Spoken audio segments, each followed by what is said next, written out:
like football, business moves fast.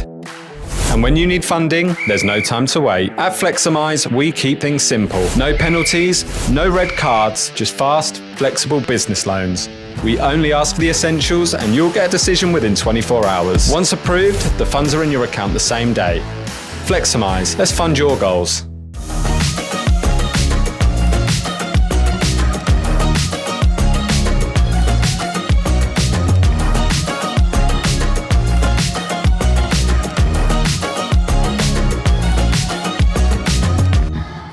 Hello and welcome back to Matchday Live, streaming on X, YouTube, Facebook and Town TV. Proudly brought to you by our headline digital partner, Fleximize, the UK's award-winning lender offering fast, flexible business loans. FA Cup action is back. Today, Town take on League One side Blackpool in the third round of the Emirates FA Cup. With a thrilling game set to unfold at Portman Road, make sure you stay with us for all the build-up and then listen to all the action live on Town TV. Coming up on the show, we'll rewind to 2021 when these sides last met, along with a few more memorable moments from the past, including Town's previous FA Cup run. We'll also bring you the highlights from Town's win against Oxford United, with a special focus on the powerhouse Azor Matasiwa. Plus all the latest team news and transfer window updates as we count down to kick-off. As always, we'd love you, the fans, to get involved. Send us your thoughts and predictions in the live chat or use hashtag TownTV to be featured on the show. Well, good afternoon, Town fans. It's great to be back on heated home soil for this FA Cup match against Blackpool. Alongside me, we have former Blues striker Alan Lee. We are going to be joined by Danny Haynes as well, but he's just going through the FA Cup fever that's taking place outside. So Alan, me and you for the moment, the atmosphere is going to start building. How special are these FA Cup days? Well, I suppose it's, first of all, it's great to be here. There's a little buzz in the stadium. We're all suitably cold. But I think it's going to be the pitch. There's the windy, the snowy conditions that were forecast aren't here. So we've got an opportunity for a good game of football. And it's a bit of a day off, a bit of a rest from the pressure of the league. I was going to say, how much can the players sort of focus on this game? We had that cancellation, obviously, on Sunday. So our full focus this week has purely been on this FA Cup game. Yeah, we all know the league is the priority, but I love playing in the FA Cup. It's a historic competition, and a good one certainly helps. As a player, I think it's a time, maybe if you're a striker, if you don't have many goals, it's a reset opportunity. You're playing against a team in a lower division. So I think there'll still be one or two out there that'll be going out and wanted to stake their place in the team. Yeah, there's an opportunity for a lot of players to come and stake their name for the starting lineup for those championship games. Just how much of an opportunity is it for those today to go and get those minutes and, like you say, maybe go and get those goals? Yeah, so as a centre forward, I'd always, I'd see this as an opportunity to, bolster my numbers. Whether it worked out that way, I'm not quite sure. But again, it's, I think we'll see a different atmosphere from the fans as well. We know we're under a little bit of pressure from our record in the cups. There's been a bit of grumbles about that. But I think for me, it's a time for a player to go out there and play without any pressure and show us what you can do. You said that there might be a few gripes from a few fans with the way that the FA Cup has gone for us over the years. But how much can an FA Cup run galvanise supporters, especially with that big run into the end of the season that we've got in the Championship? Well, I always think, we're probably unlikely to win the FA Cup. You never know. Hey, you never know. You never know. And certainly with the building we've been doing over the recent years, it's more of a possibility.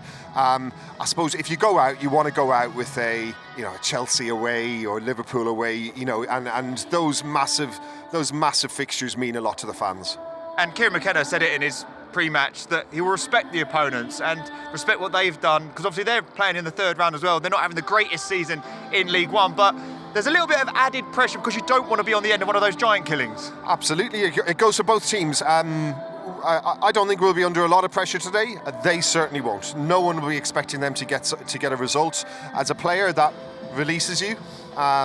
So we have to respect them. Everyone's got to work hard and put in a shift. Yeah, it's going to be a very exciting afternoon in the FA Cup. Right, Town's last game, last Sunday, was postponed due to a frozen pitch at Portsmouth. So let's remind ourselves of what happened in our last match here at Portman Road against Oxford United.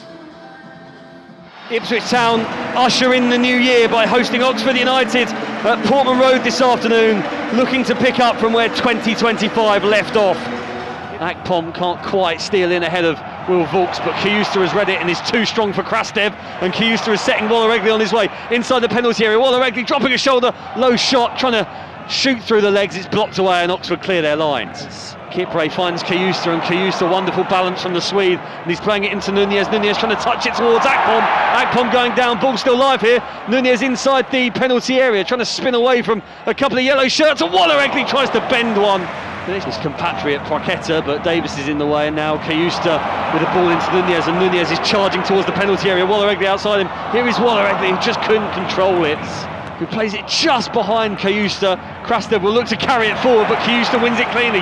Philogene, 25 yards out, approaching the penalty area. On his left, on his right, it's Philogene!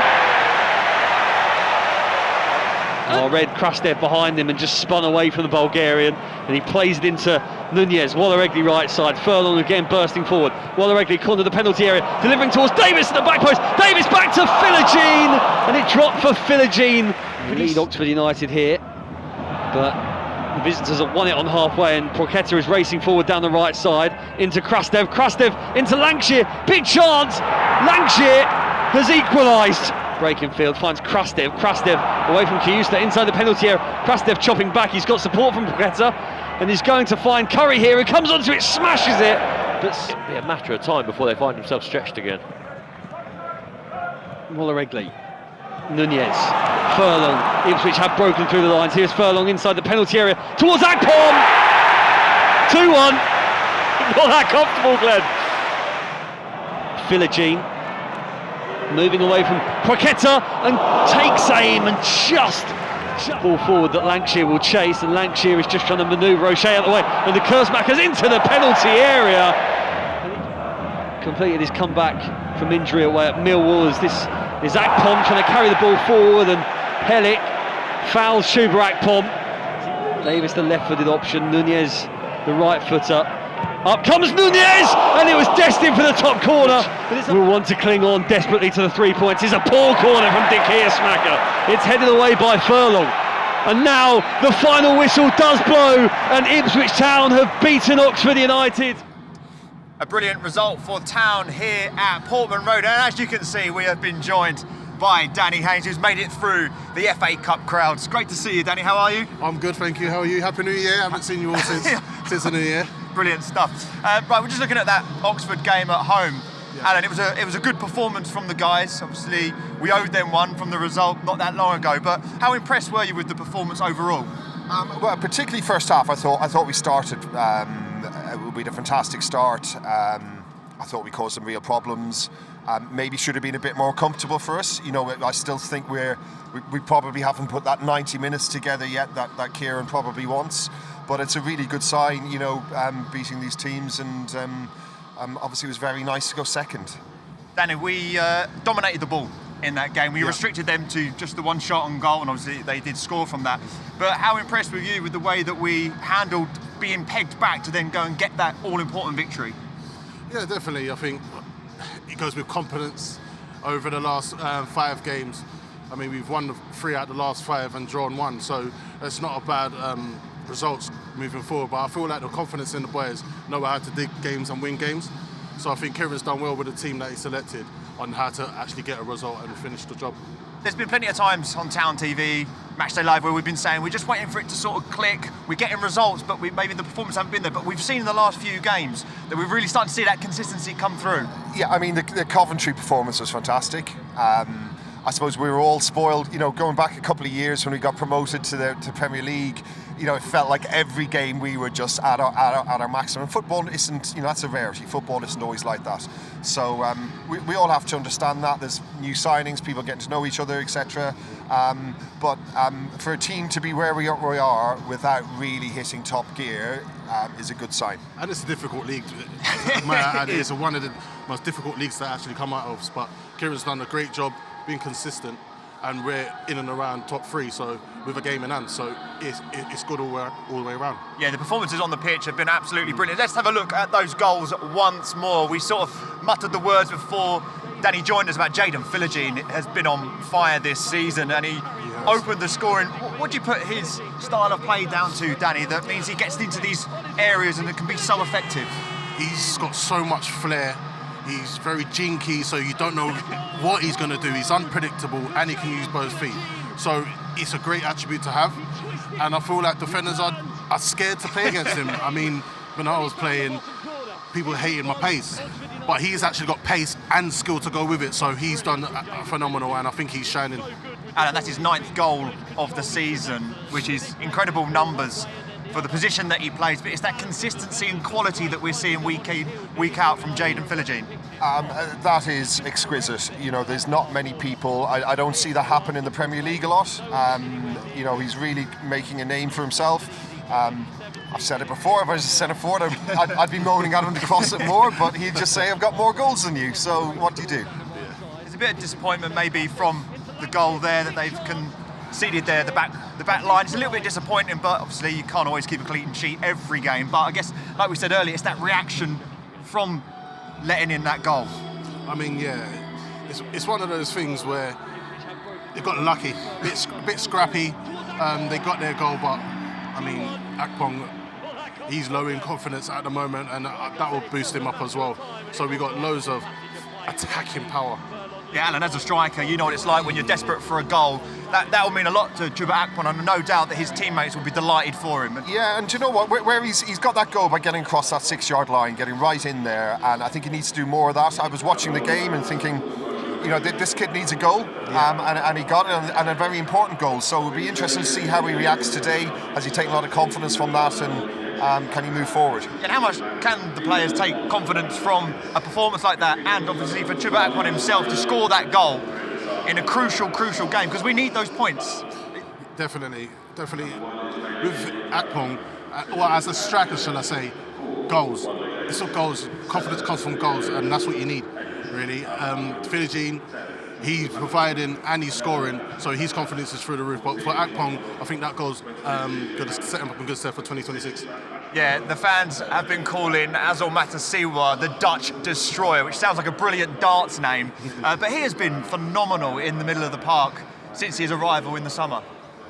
Yeah, it's funny, he's grown on me more and more. Obviously, there was a gap there when Morsey left. And like any player coming in, you've got to prove yourself. But I have to say, I've become more and more impressed with the way he just clears the game up. Seems to be in the right place at the time, disrupts things and gives it off simple to someone else to move forward. I think it's fantastic as well for the scouting team, because we all know football, we all know a lot of players, but he's gone under the radar and we've seemed to have picked him up, and he's been a powerhouse in that midfield. Yeah, he's been one of our consistent players that we've got in the town side. So yeah, the scouting staff have done a phenomenal job getting him in, and he's adapted very, very quickly. Alan, how important is it to have players like Azor in the middle of the park? You never see him really making those creative passes going forward, but what he does defensively and how he starts a lot of the moves is really impressive. Yeah, listen, I think there's a good lesson there for young players. I've never seen him doing something, with a load of flair. He seems to have a good first touch, sorts it out, passes it off. He's strong, he's aggressive. I think every team needs one, Danny, doesn't they? Yeah, definitely. I think you don't overcomplicate it. Sees the pass, he's forever winning the ball in the middle of the field, and he actually controls the midfield. It starts from him. And what's really good is you can partner him with Jack Taylor, Jens Kiyuste, and it's still the same. They've got a really good working unit, though, three of them, whoever's in that middle of the park. Yeah, I bet there's all sorts of centre midfielders just can't stand playing against him this season. He always seems to be there, always seems to be getting a leg in or his head on it and clearing things up. I'd love to know what he's like as a character, and is he that leader in the dressing room? But I'm sure he is. You wouldn't want to be end of a tackle in training with Azores running at you, would you? 19 shots, 6 on target for Town in that game. We're showing that attacking flair week in, week out now. We've got umpteen players that can come on and do the business, but we're really seeing a dominant performance at the final third of the pitch. Definitely, Kieran's got a problem, and it's a good problem to have. But may I add, he's got so much that he can select throughout the team, and every single one of them is bang at it. Well, he might not want to add to the problem by signing more players. It is January, it is the FA Cup, but also the transfer window is open. We've seen Cameron Humphreys go and get a move to Huddersfield in League One, which I think will be brilliant for him. Do you expect to see much business done from Town in the January window? I certainly wouldn't be surprised. I still feel I really like Hurst. And I thought a real shame he got injured after scoring that goal.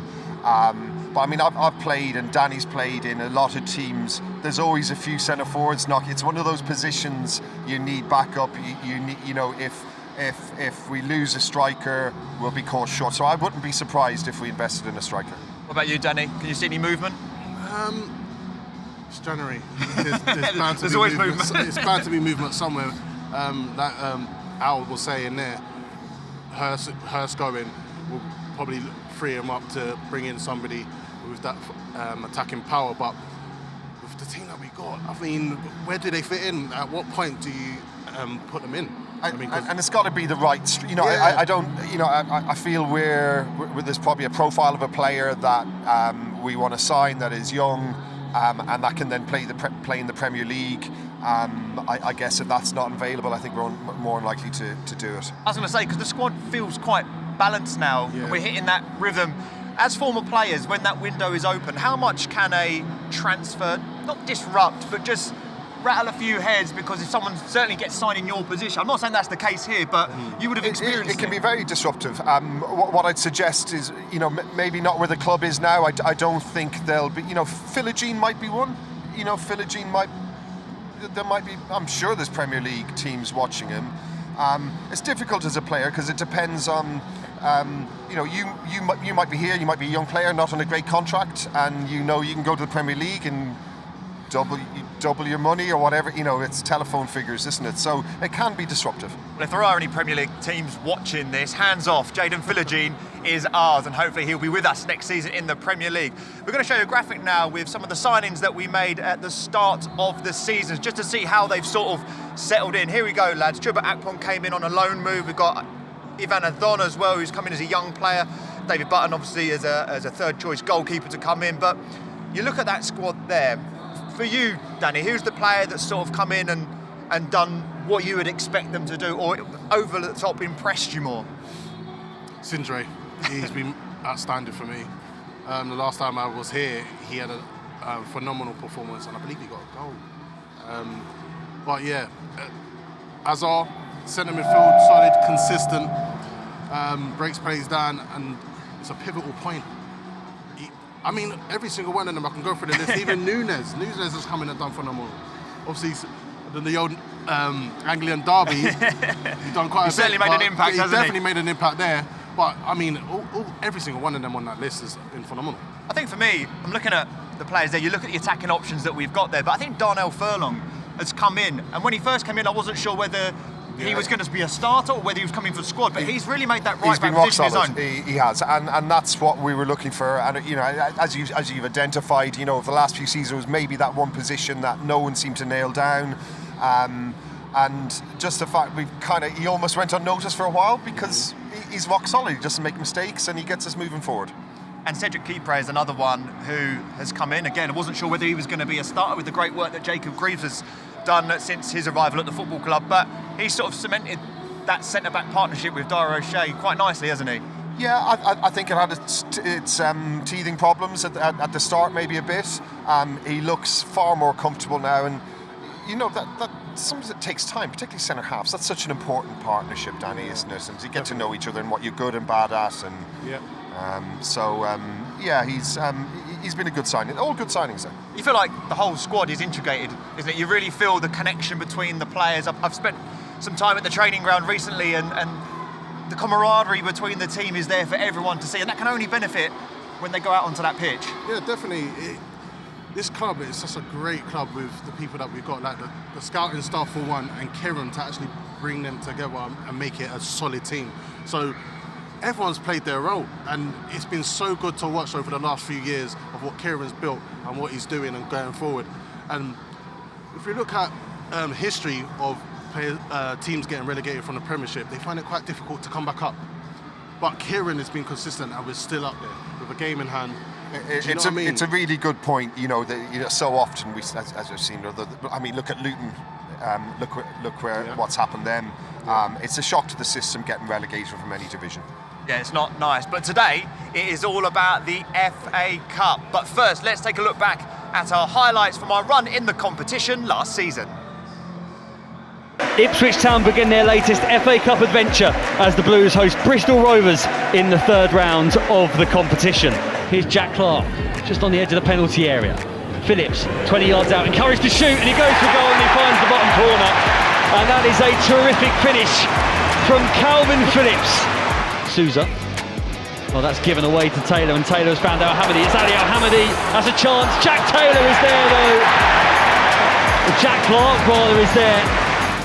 Up to Connor Townsend.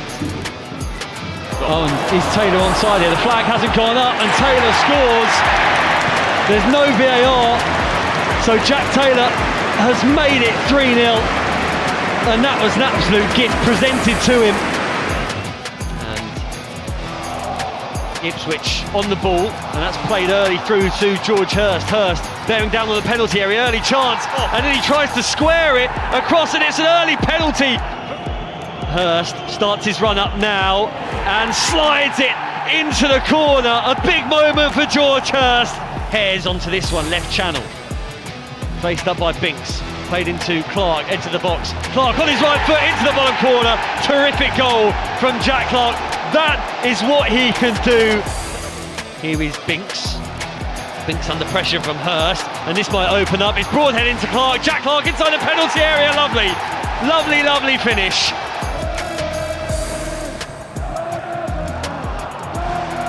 That's nice play as well. And here is Jack Clark, just trying to work that to Jayden, and Jayden scores! His first Ipswich goal. An Ipswich Town corner kick from the far side, and it comes from Johnson, and it's in the back of the net. Ipswich have scored. George Hurst from the corner kick. You can't beat the magic of the FA Cup, and that is what has happened today. Macclesfield have beaten Premier League at Crystal Palace 2-1. That's something, as players, you definitely don't want to happen. So, as former players, does your mindset change when you come into an FA Cup game than a league game when you're playing against a lower opposition?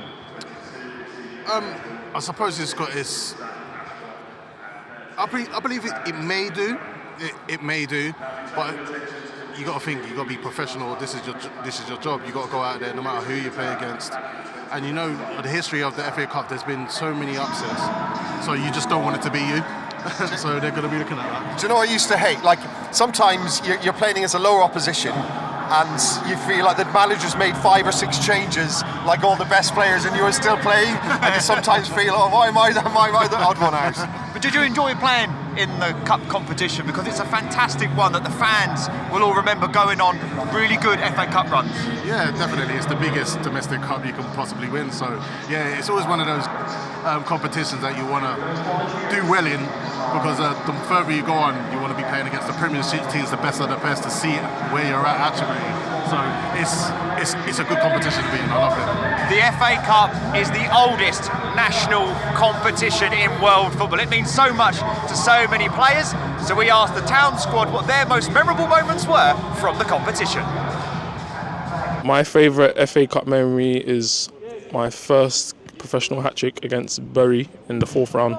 Getting to the quarterfinals with Wigan. Making my FA Cup debut. Watching Hull City in the final at Wembley.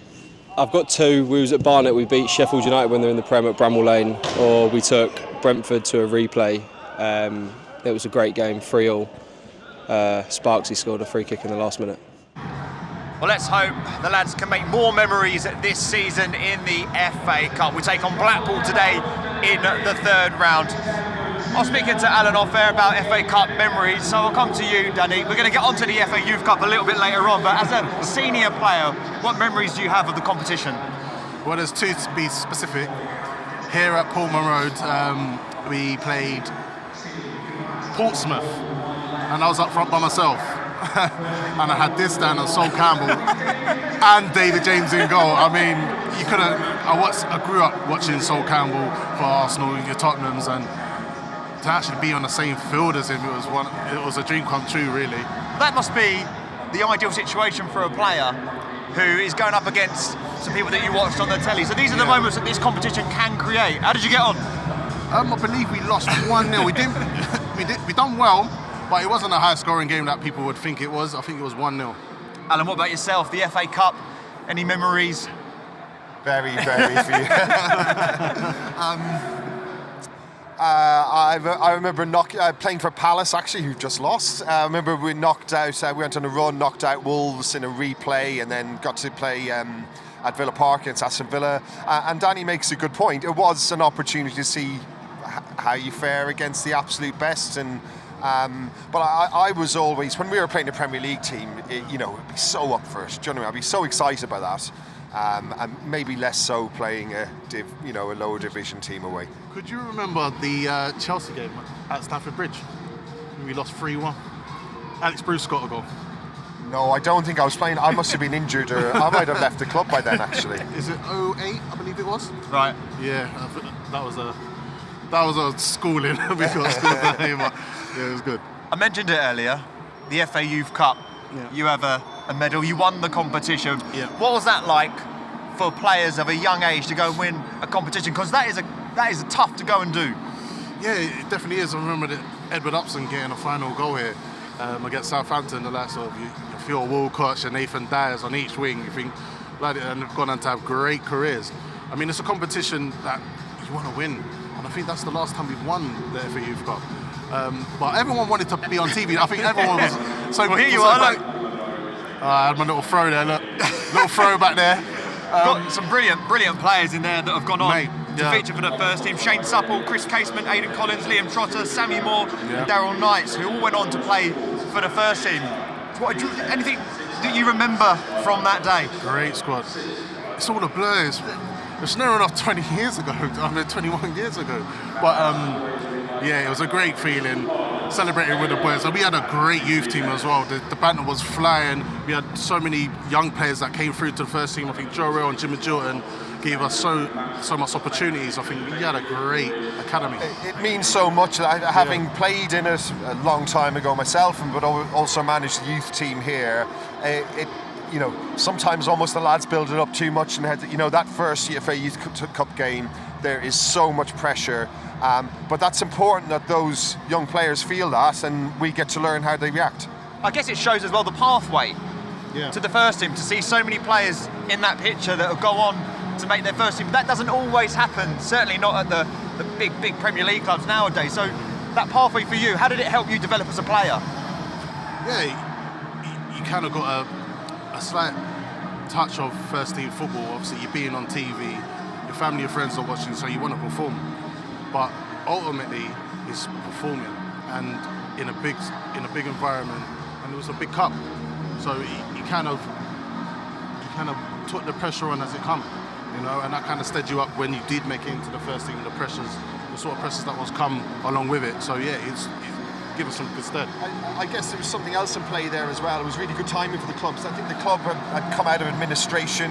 We were signing old donkeys like me for 150,000, not 3 million. So the young lads had an opportunity, and they stepped up to them. And I remember Danny, when he was very early in his career, playing up front with me. I used to put a lot on the plate for him. Never thanked me. A lot. It's greedy. It was great to play with, because if you flicked it on, if you helped it on, no one's going to beat him to the ball. Well, standing in Town's way today for progression to the next round in the FA Cup is League One side Blackpool, who Town last faced in February 2021, with the Blues run out 2-0 winners.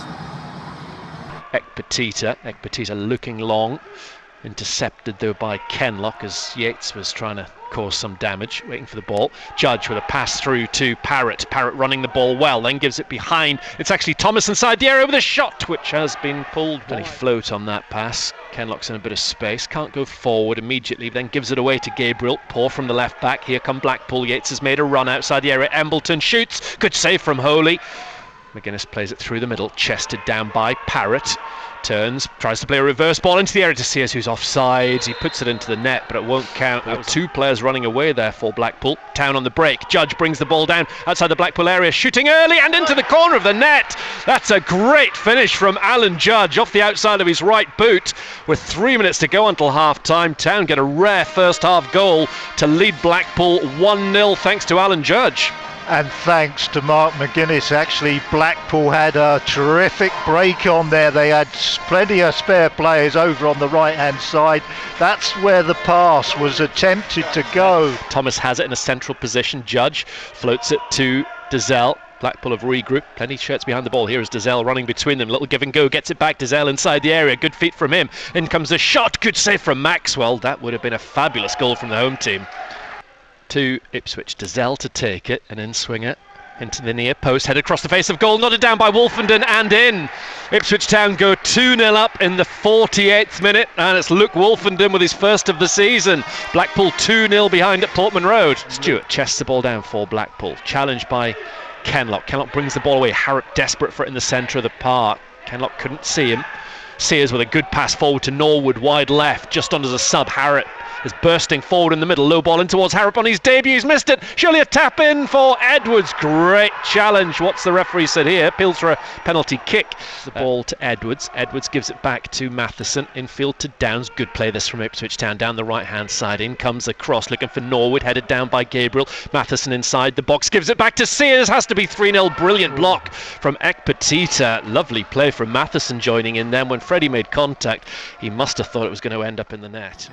Yeah, a great result for the Blues back in 2021. Today it's all about Blackpool in the FA Cup. They're down at the bottom end of the table in League One. I had the pleasure of following some of the fans in on the coaches. League form goes out the window. They were having a fantastic time on that coach. What do you expect to see from their side today? It's going to be interesting. I think, well, I'd be surprised if we see them being expansive and coming at us. I'd be very surprised. I presume we're going to have a bank of 4, bank of 5, and maybe one up top, and a very cagey game from them. What about yourself, Danny? Do you see it being a dominant performance from Town straight away from the first kick-off? I would like it to be a dominant performance, but you never know in these competitions. They could throw everything at us. It depends on how we deal with it and how we react. There are a few familiar names in their lineup, none more so than Lee Evans, who spent some time here at the football club. A great opportunity for him to come and taste the Portman Road atmosphere again, but he'll obviously want to be on the right side. But it's always nice to see those players come back. Yeah, and in that clip there was so many players have moved on, and it's hard to keep track of everyone. Evans will be here to prove a point, as what happens when you only go to your old clubs. So he'll be one to look out for, certainly. Kieran said that obviously league form is what we're looking for, promotion back to the Premier League, as all the fans want to see. But a good cup run can always help you with that momentum moving forward. Definitely, and it gives Kieran a chance to actually bring in players that haven't had as much minutes as the rest. So I think it will be good to have a good cup run and good rotation on the squad. How difficult is it for a manager to manage those players that will be looking to get those minutes, but also the expectation from the fans in this stadium, because they'll be expecting a victory this afternoon? No one has the right answer to that, do they? And I clearly, because as I said, it's hard for a manager if you rest too many first team players. Listen, no player goes out there to say, oh, we don't want to win this. 22 players are about trying to win. But if you have been in that situation before, you've been maybe the 5 or 6 best players are left out and you're in, it can just raise a doubt and put a little bit of pressure on you, and that's when we get upsets. We'll go through the team lineup very shortly, but Alex Palmer back in the sticks. He's had to wait his turn since coming back from injury. A good opportunity for him to get some valuable game time, because it's difficult for goalkeepers because there is only one position.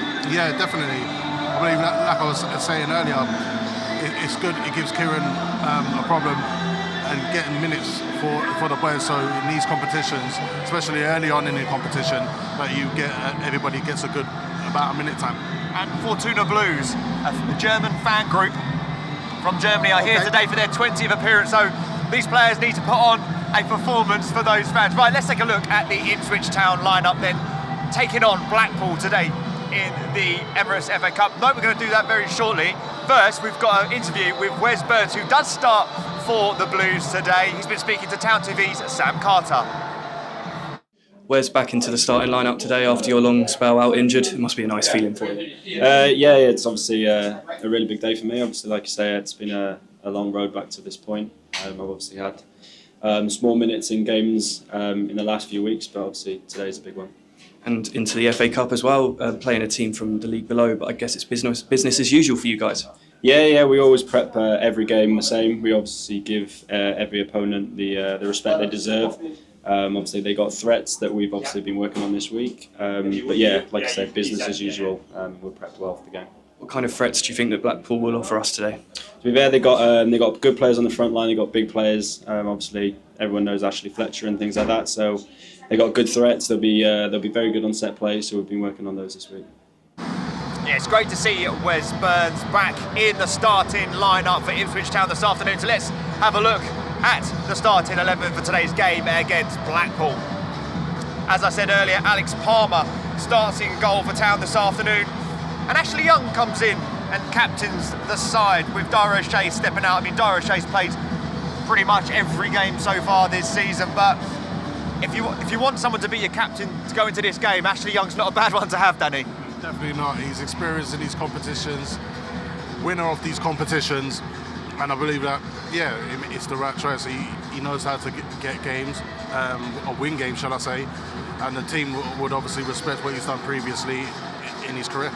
Yeah, and in the defence we've got Ben Johnson, Cedric Kipre, Jacob Greaves as well coming in, so a good opportunity for Jacob and Ben to cement their place in a future starting 11.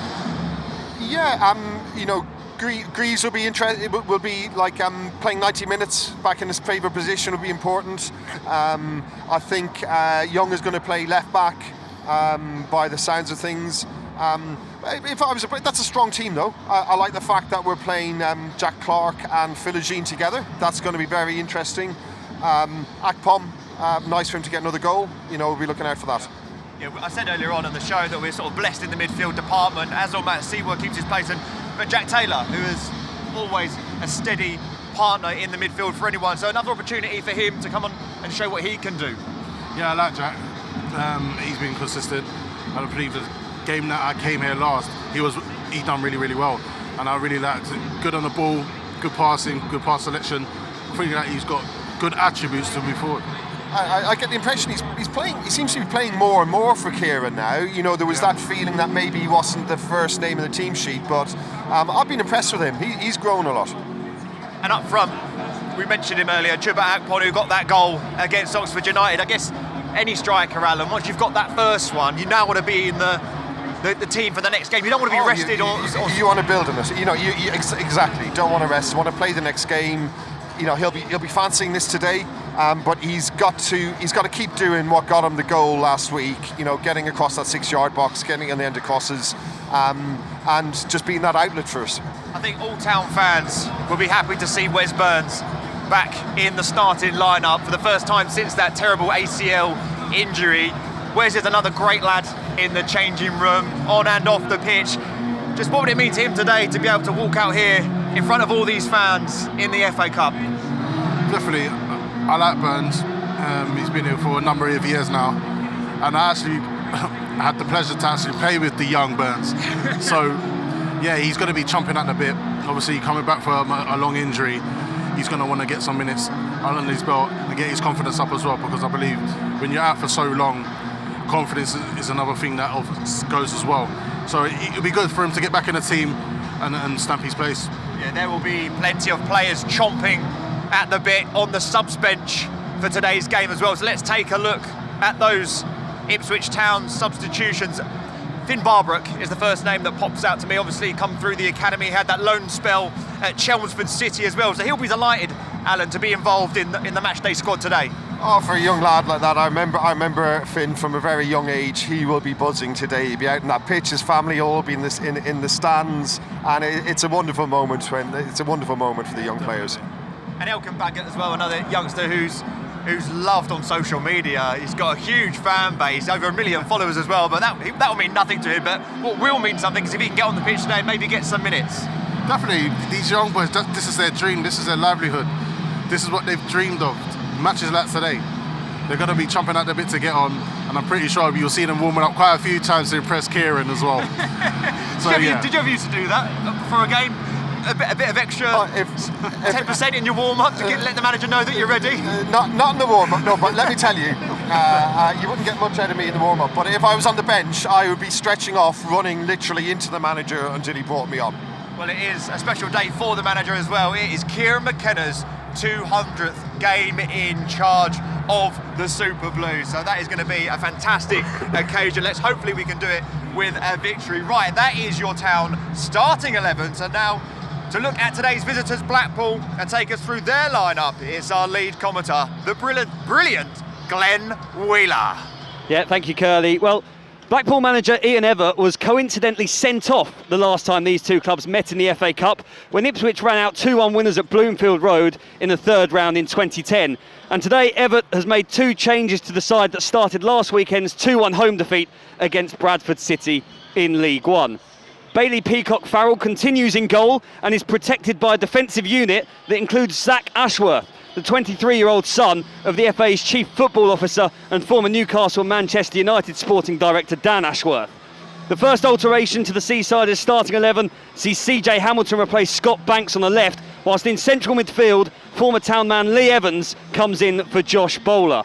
Evans, of course, played a role in Ipswich's League One promotion in 2023 and made 61 appearances during his time in Suffolk, scoring 6 goals. Speaking of goals, the visitors' main threat today will be former West Ham, Middlesbrough and Watford striker Ashley Fletcher, who has scored 12 goals in his last 14 appearances in all competitions.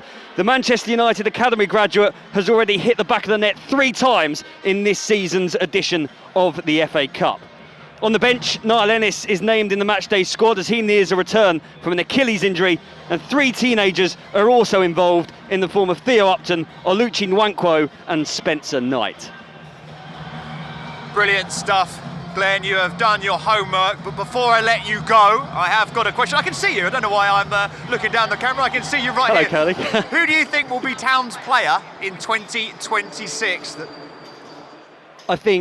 I was speaking to Westy about this earlier, actually. Azul Matassi was gone under the radar. I imagine he'll continue to go under the radar, but will be superb in that midfield. In terms of grabbing the headlines, Marcelino Nunez, Philogene, Jack Clark, any of those 3? Take your pick. I'll ask the same question to you guys before we throw over to Glenn and Ian very shortly. Who do you think will be Town's standout player for 2026? I think it's set up for Philogene. To have that, what I like about him is he's something completely different. I don't know, Danny, I can't think of another player that is that effective cutting in, really good technique, really good finishing, and he's now got the goals to back it up, so he's the one to look for. Yeah, just basically mirroring what Al said. I think he's going to be the stand player of 2026. He's flair, his pace, and gets the crowd on their feet, and he's producing, and that's the main thing. So yeah, for me, it's got to be him. Well, the crowd are definitely on their feet as we build up to kick off very shortly. How do you see this game going, Alan? Hopefully no upset on the cards this afternoon. Well, I know Glenn was so positive, so hyper. I'm now worried about the Blackpool. I don't like that sound of that striker scoring 12 in the last 13. We've got to be bang at it today. Because there's another factor at play as well. Those players will look at it. Will be playing here. They'll want us to sign them. They dream of a move to a club like this now, and the trajectory we're on. So we've got to be careful. Danny, what about yourself? How do you see the game going? Can it only be an Ipswich Town victory this afternoon with the strong squad that we've got? Yeah, it'll be an Ipswich victory, but it's got to be tough. They're going to come out firing at all cylinders, and we got to be careful and not switch off. Okay, just a reminder, there is no live coverage of today's game. That is down to competition rules, but you can listen to the full audio commentary with the brilliant Glenn Wheeler and Ian Westlake. Gentlemen, thank you very much for your time. For you, the fans watching at home, and of course our headline sponsors, Fleximize. Now, before we go, we will be remembering Peter Over, who sadly lost his life earlier this week.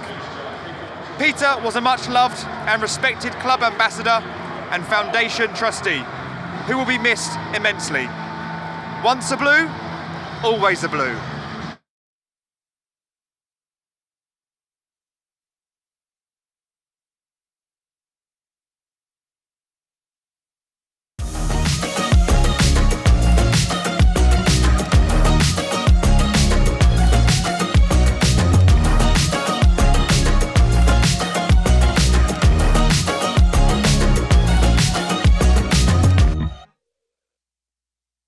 Just like football, business moves fast. And when you